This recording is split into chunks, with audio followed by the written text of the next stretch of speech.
Hi everyone, welcome to Jaisa Telugu channel. ఇవాల్టి మన recipe వచ్చేసి సమ్మర్ స్పెషల్ ఫ్రూట్ సలాడ్. ఈ ఫ్రూట్ సలాడ్ని ఏ విధంగా సింపుల్గా ప్రిపేర్ చేసుకోవచ్చో ఈ వీడియోలో చూసేద్దాం. మన ఇంట్లో అవైలబుల్గా ఉండే 2-3 రకాల ఫ్రూట్స్ తోటైనా సరే ఈ ఫ్రూట్ సలాడ్ని ప్రిపేర్ చేసుకోవచ్చు. ఎప్పటిలాగే మన రెసిపీని స్టార్ట్ చేసే ముందు అందరికీ ఒక చిన్న రిక్వెస్ట్ అండి. వీడియోని లైక్ చేయండి, ఛానల్ని సబ్స్క్రైబ్ చేయండి. ఫ్రూట్ సలాడ్ కోసం ఒక 1/2 లీటర్ పాలని ఒక గిన్నెలో తీసుకొని వేడి చేసుకోండి. ఇక్కడ నేను ఫుల్ క్రీమ్ పాలు తీసుకున్నాను, నార్మల్ పాలైనా తీసుకోవచ్చు. వేరొక చిన్న బౌల్లో ఒక 100 ml వరకు పాలు తీసుకోండి. పాలు వేడి చేయకుండా తీసుకోవాలి.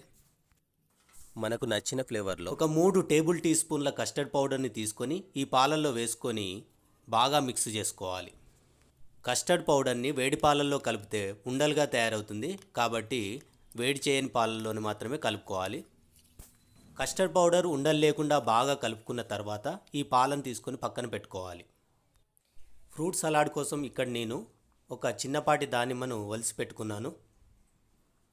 కొన్ని జీడిపప్పు పలుకులు, చిన్న ముక్కలుగా కట్ చేసి పెట్టుకున్న ఒక అరటిపండు, ఒక యాపిల్, కొన్ని కర్బూజా ముక్కలను రెడీగా పెట్టుకున్నాను.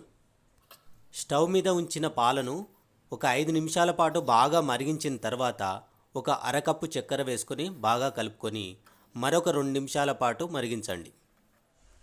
ఇప్పుడు మనం కస్టర్డ్ పౌడర్ కలిపి పెట్టుకున్న పాలను ఒకసారి స్పూన్ తోటి బాగా కలిపి మరుగుతున్న పాలను కలుపుకుంటూ కస్టర్డ్ పౌడర్ వేసిన పాలను స్లోగా ఈ మరుగుతున్న పాలలో కలుపుకోవాలి.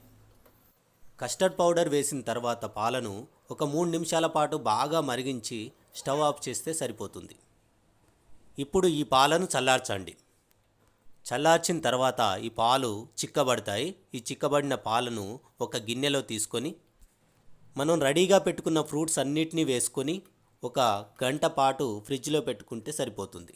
ఫ్రూట్ సలాడ్ను 1 గంట లేదా 2 గంటల పాటు ఫ్రిడ్జ్లో పెట్టిన తర్వాత సర్వ్ చేసుకుంటే చాలా బాగుంటుంది.